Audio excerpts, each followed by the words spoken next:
ଜୟ ଜଗନ୍ନାଥ।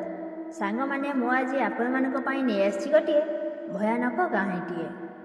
ତେବେ ଚାଲନ୍ତୁ ସମୟକୁ ଆଉ ବେଶୀ ନଷ୍ଟ ନ କରି ଆରମ୍ଭ କରିବା ଆଜିର ଏହି ଭୟାନକ କାହାଣୀଟି। ଆମ ଗାଁ ପାଖରେ ଗୋଟିଏ ହସ୍ପିଟାଲ ଥିଲା। ତାର ନାଁ ଥିଲା ଭିକ୍ଟୋରିଆ ହସ୍ପିଟାଲ। ସେହି ହସ୍ପିଟାଲଟି ଆଜିକୁ ପ୍ରାୟ 200 ବର୍ଷ ପୁରୁଣା ହେବ। ସେହି ହସ୍ପିଟାଲ ସାମ୍ନାରେ ଗୋଟିଏ କବରସ୍ଥାନ ଅଛି। ମୋ ଜେଜେବାପା ମୋତେ କହୁଥିଲେ ଆଜିକୁ ପ୍ରାୟ 50 ବର୍ଷ ପୂର୍ବରୁ ସେହି ହସ୍ପିଟାଲରେ ଜଣେ ଝିଅର ଅପରେସନ୍ ଚାଲୁଥିବା ସମୟରେ ମୃତ୍ୟୁ ହୋଇଯାଇଥିଲା। ସେବେଠାରୁ ସେ ଝିଅର ଆତ୍ମା ସେ ହସ୍ପିଟାଲ ଭିତରେ ଘୁରି ବୁଲୁଛି। ଆଉ ରାତି ହେଲେ କୌଣସି ବି ଲୋକ ସେ ରାସ୍ତା ଦେଇ ଯାଆନ୍ତି ନାହିଁ। ଯଦି କେହି ବି ସେ ରାସ୍ତା ଦେଇ ଯାଆନ୍ତି ତେବେ ସେ ସେମାନଙ୍କୁ ମାରିଦିଏ। କିନ୍ତୁ ସେଦିନ ମୁଁ ଜେଜେବାପାଙ୍କ କଥାକୁ ବିଶ୍ୱାସ କରିନଥିଲି। ଦିନେ ଏମିତି ଥରେ ରାତିରେ ଆମେ 3 ଜଣ, ମୁଁ, ମୋ ଭାଇ ଆଉ ମୋ ଭାଇର ସାଙ୍ଗ ବଜାରରୁ ଫେରୁ ଫେରୁ ଡେରି ହୋଇଯାଇଥିଲା। ସେଠୁ ଆମେ କଥାବାର୍ତ୍ତା ହେଲୁ ଯେ ସେଇ ଭିକ୍ଟୋରିଆ ହସ୍ପିଟାଲ ରାସ୍ତା ଦେଇ ଯିବୁ। ଯେହେତୁ ଆମେ ଏଇ ଆଧୁନିକ ଯୁଗର ପିଲା, ଆମର ସେତେଟା ଭୂତପ୍ରେତ ଉପରେ ବିଶ୍ୱାସ ନଥାଏ। ତେଣୁ ଆମେ ସେଇ ବାଟ ଦେଇ ଯିବା ପାଇଁ ସ୍ଥିର କଲୁ। ଆଉ ଏହି ବିଷୟରେ କାହାକୁ ନ ଜଣାଇବା ପାଇଁ ଆମେ ମିଶିକି ନିଷ୍ପତ୍ତି ନେଲୁ। ସେତେବେଳକୁ ରାତି 10:30 ବାଜି ସାରିଥାଏ। ଆମେ ସେଇ ରାସ୍ତା ଦେଇ ଯିବାକୁ ଆରମ୍ଭ କଲୁ। ଏମିତି କିଛି ବାଟ ଯାଇଛୁ, ହଠାତ୍ ଆମ ଗାଡ଼ି ସ୍ଲିପ୍ ହୋଇଗଲା ଆଉ ଆମେ ତଳେ ପଡ଼ିଗଲୁ। ସେତେବେଳେ ଗାଡ଼ି ଚଲାଉଥିବା ପପୁନ କହିଲା, ମୋର ତ ବାଲାନ୍ସ ବରାବର ଥିଲା, କିନ୍ତୁ କେମିତି ଗାଡ଼ି ଖସିଗଲା କିଛି ଜଣାପଡ଼ିଲା ନାହିଁ। ପ୍ରକୃତରେ ପପୁନ ଟିକେ ଡରି ଯାଇଥିଲା। ସେତେବେଳେ ମୋ ଭାଇ ସିପୁନ ଗାଡ଼ି ଚଲାଇବ ବୋଲି କହିଲା। ତାପରେ ଆମେ କିଛି ବାଟ ଯାଇଛୁ, ଆମ ଗାଡ଼ି ଚକା ପଙ୍କଚର ହୋଇଗଲା। ଗାଡ଼ିର ଗତି ସ୍ପିଡ୍ ଥିବାରୁ ପୁଣି ଆଉ ଥରେ ଆମେ ତଳେ ପଡ଼ିଗଲୁ। କିନ୍ତୁ ଏଥର ଆମେ ଟିକେ କ୍ଷତାକ୍ତ ହୋଇଯାଇଥିଲୁ।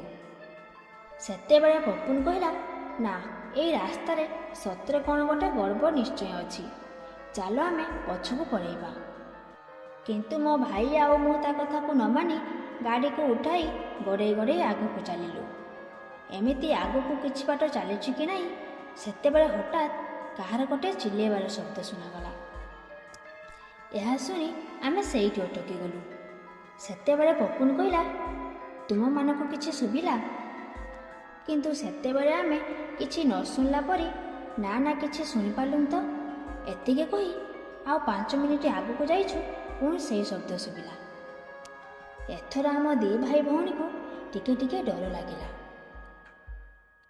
ସେତେବେଳେ ଆମେ 3 ଜଣ ପଛକୁ ଫେରିଯିବା ପାଇଁ ଚିନ୍ତା କଲୁ, କିନ୍ତୁ ଆମେ ରାସ୍ତାର ମଝାମଝି ହୋଇସାରିଥିଲୁ। ସେତେବେଳେ ପଛକୁ ଯିବାକୁ ହେଲେ 3 କିଲୋମିଟର ଆଉ ଆଗକୁ ଯିବାକୁ ହେଲେ 2 କିଲୋମିଟର ବାକି ଥିଲା। ତେଣୁ ଆମେ ଆଗକୁ ଯିବାକୁ ଭାବିଲୁ। ଏମିତି ଟିକିଏ ଆଗକୁ ଯାଇଛୁ, ଆଗରେ ଦେଖିଲୁ ଗୋଟିଏ ବାଉଁଶ ବୁଦାମରେ ଜଣେ ସ୍ତ୍ରୀ ଲୋକ ଧଳା ଲୁଗା ପିନ୍ଧି ଠିଆ ହେଇଛି। ଆମେ ତାକୁ ଦେଖି ଭୟରେ ଥରିବାକୁ ଲାଗିଲୁ। ସେତେବେଳେ ହଠାତ୍ ସେହି ସ୍ତ୍ରୀ ଲୋକଟି ଆମକୁ କହିଲା, ମୋତେ ଟିକେ ଆଗକୁ ଯିବା ପାଇଁ ରାସ୍ତା କହିଦେଇପାରିବ?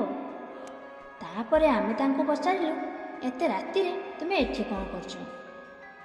ସେ ଉତ୍ତର ଦେଲା, ମୋ ଘର ଏଇ ପାଖ ଗାଁରେ, ମୁଁ ଗୋଟେ କାମ ପାଇଁ ଆସିଥିଲି, କିନ୍ତୁ ଫେରିଲା ବେଳକୁ ଲେଟ୍ ହୋଇଗଲା, ଆଉ ଏବେ ମୁଁ ରାସ୍ତା ବି ଖୋଜି ପାଉନି।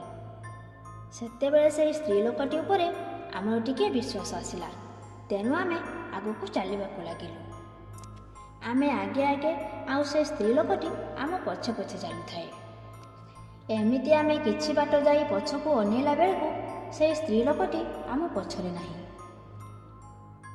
ସେଠୁ ଭୟରେ ଆମେ ଆମ ବାଇକ୍କୁ ଛାଡ଼ି ଦୌଡ଼ିବାକୁ ଲାଗିଲୁ। ପପୁନ ଦୌଡ଼ି ଦୌଡ଼ି ତଳେ ପଡ଼ିଗଲା। ଆମେ ପପୁନକୁ ଧରି ଦୌଡ଼ିବାକୁ ଲାଗିଲୁ।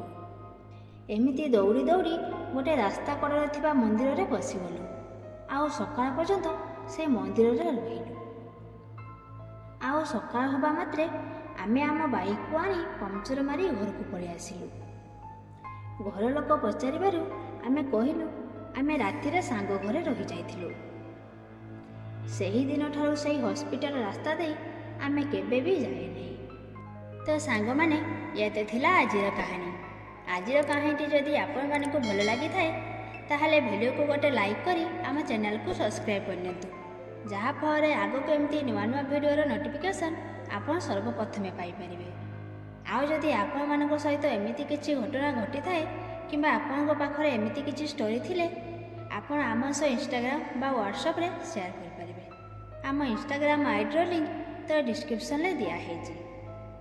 ପୁଣି ଦେଖା ହେବ ଆଉ ଗୋଟେ ଭୟାନକ କାହାଣୀ ସହ। ସେତେ ପର୍ଯ୍ୟନ୍ତ ଆମକୁ ବିଦାୟ ଦିଅନ୍ତୁ। ଜୟ ଜଗନ୍ନାଥ।